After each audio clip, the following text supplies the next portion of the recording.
Video, I'm going to take some time talking about the human intellect, okay? And when we talk about intellect and knowledge, this is the field of philosophy called epistemology, and it's something that philosophers have been discussing and debating, going all the way back to Socrates and Plato and Aristotle, and of course Descartes with I think therefore I am, the empiricists like Hume and Berkeley and Locke and other rationalists other than Descartes like Spinoza and Leibniz. All right, all the way to the present day where there continues to be a lot of discussion about the mind-body dilemma. And so what we're going to do in this video is talk about human epistemology and the fascinating teachings that St. Thomas Aquinas has about it in the Summa Theologia. And what I really want to get at here is the relationship between our everyday life of coming in contact with the world and how that relates to our knowledge of God. Okay, so that's the basic premise. And if you're just watching this video and it's the first one you've seen on this channel, this might be a little bit complicated, I'll warn you. If you're a little bit more seasoned in Thomistic philosophy, I think hopefully this will be quite of interest to you. So at any rate, let's get right into it. So we're talking about, in particular, the passive intellect that St. Thomas Aquinas describes the human intellect as having a passive element and an active element. Okay, this is found in the Treatise on Human Nature, and we'll get into that a little bit in just a moment. Okay, so the reason this is important, as I mentioned, is that I want to kind of explore the everyday experience we have of living, of being, and experiencing the world and how that relates to our relationship to God, how it relates to our knowledge of God, okay? People like Martin Heidegger he wrote a 500-page book called Being in Time, where he's talking about the experience of being, the experience of being in the world and what that means. Okay, so this is a little bit inspired by him, a little bit inspired by Hegel, and of course a lot inspired by St. Thomas Aquinas. All right, so this man and his child, as they go about, they are taking things in. Okay, they see the sunset, they see the lake, they see the trees, they see a lot of things. Okay, wherever you are right now, you're watching this video, you'll probably see buildings and trees and flowers and walls, and depending on what your circumstances are, it's always happening to us. We're constantly being bombarded by phenomena, okay, by things.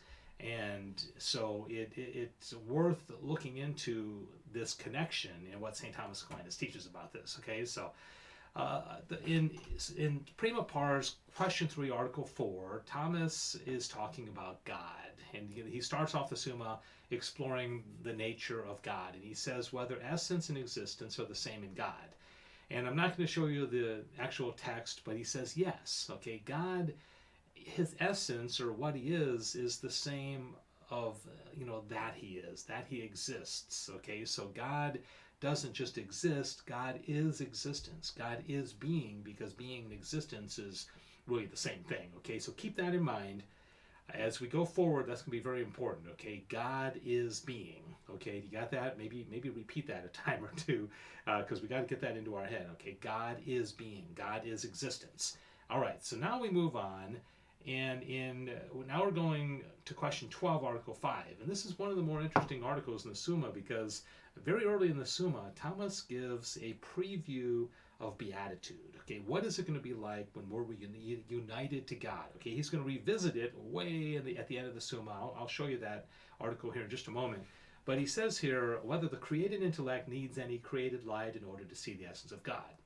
All right, a created light is some superabundance of grace, of divine assistance in order to see the essence of God. And he says, yes, we do.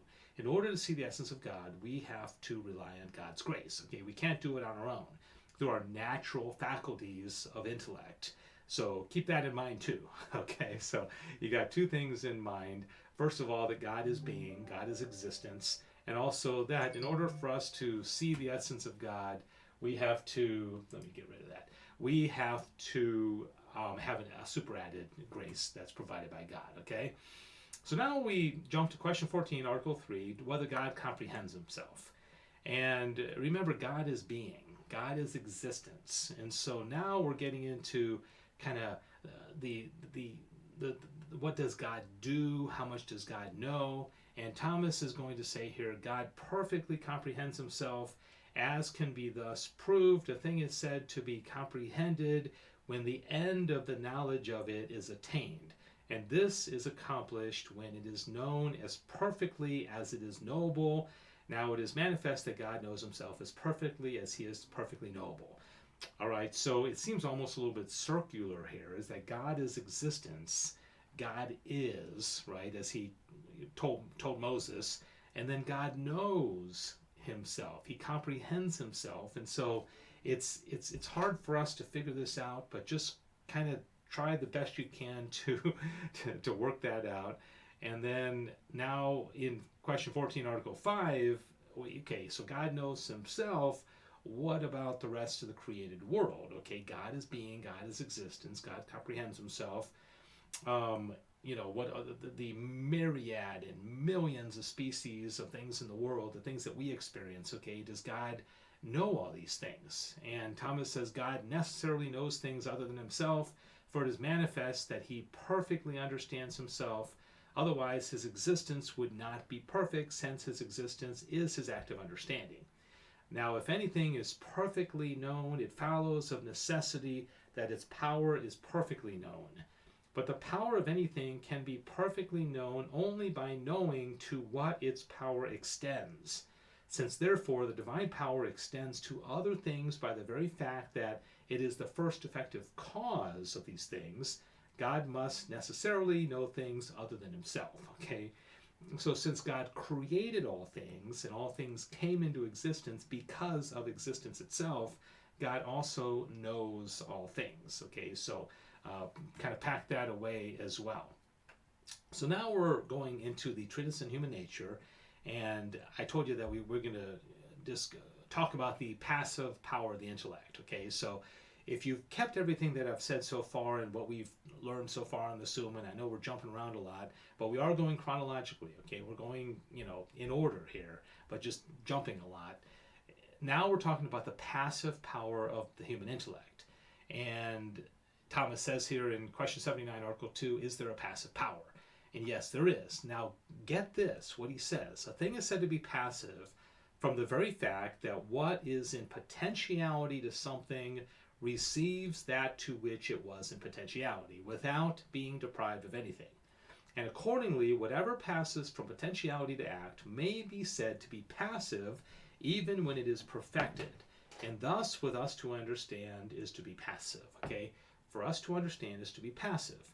Now, this next line is one of, I think, the most important lines in the entire Summa Theologia. So I'm going to say it slowly. He says, this is clear from the following reason. For the intellect has an operation extending to universal being. Okay? So remember what we said earlier. What is being? God is being. God is existence. Okay?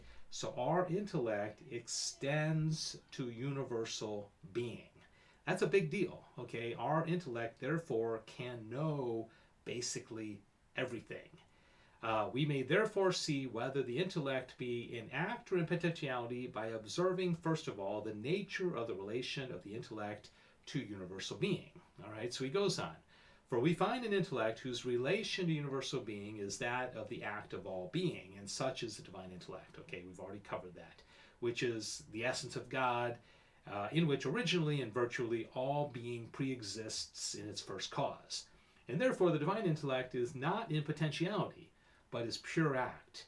Nothing happens to God. God doesn't learn anything, okay? It's pure act for him, right? But no created intellect can be an act in relation to the whole universal being. Otherwise, it would need be an infinite being. Wherefore, every created intellect is not the act of all things intelligible by reason of its very existence, but it is compared to these intelligible things as potentiality to act. So here Thomas is making a distinction between God and creatures. God and the only intellectual creatures are angels and human beings, all right? Angels come to know things very differently than human beings do, all right? So he's saying, okay, they're not the same. Okay, we are not infinite, and we don't know all things actually. We know all things potentially.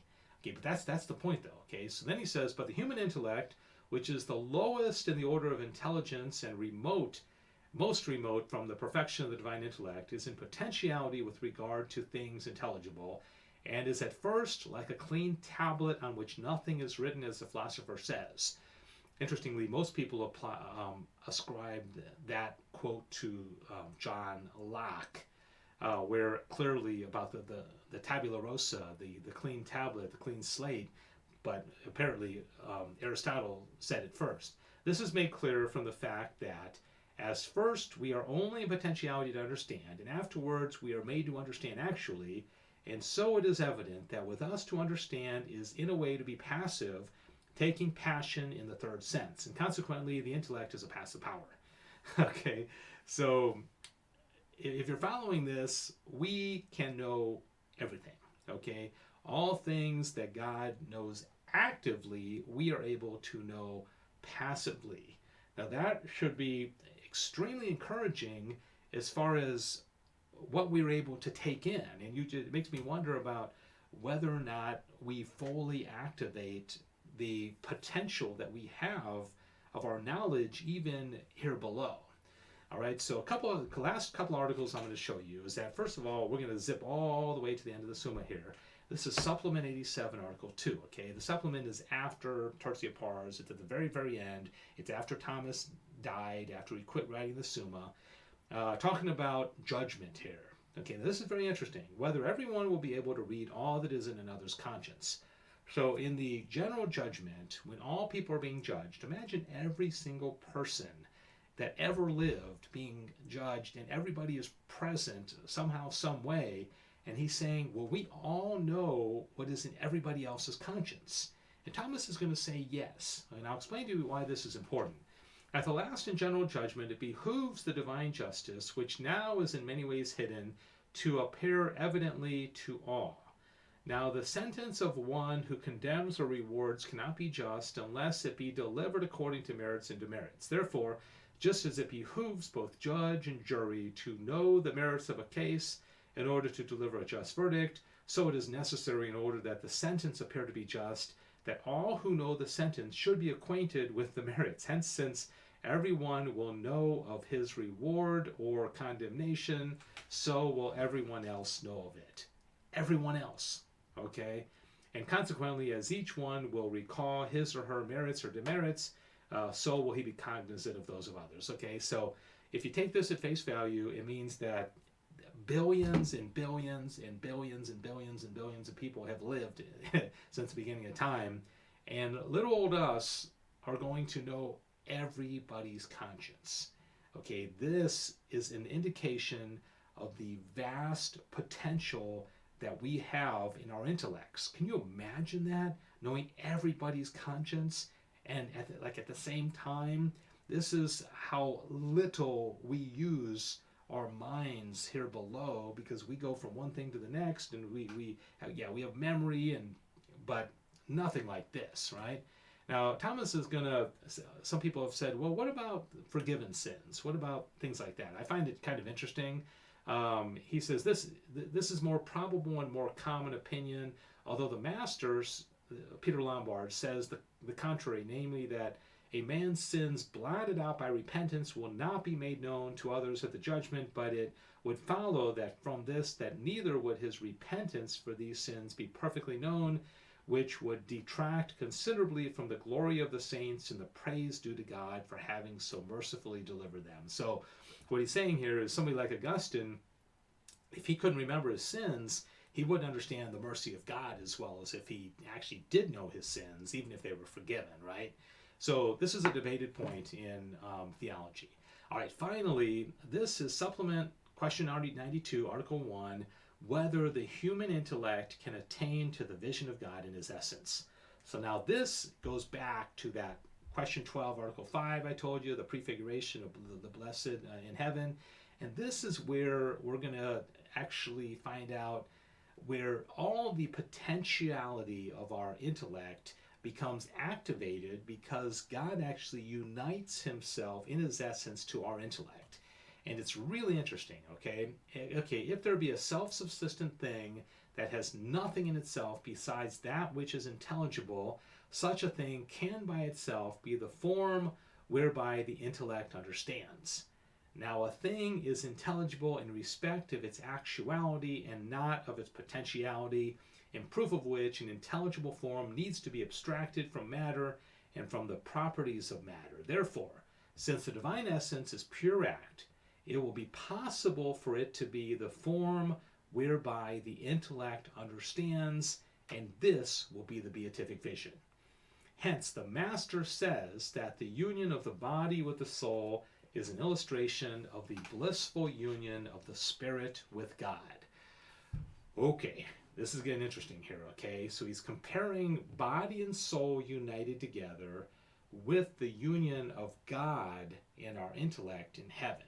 All right, so again, we are in potentiality. In heaven, God will unite with us, and so all that potentiality is going to be, become active. But what about here and now? Okay, I showed this picture a moment ago. It makes me wonder about the potential that we have to know things in this world, because that same passive intellect that is related to universal being. Okay, it has the potential to know universal being. Okay, to know God. It has the potential, but how much of that can be activated here below? Okay, and how much of it do we have to wait until the beatific vision when God unites himself? Okay, so just some food for thought, and thank you for watching. Feel free to comment, and I'd love to hear what you think about all this. Okay, thanks a lot. God bless you.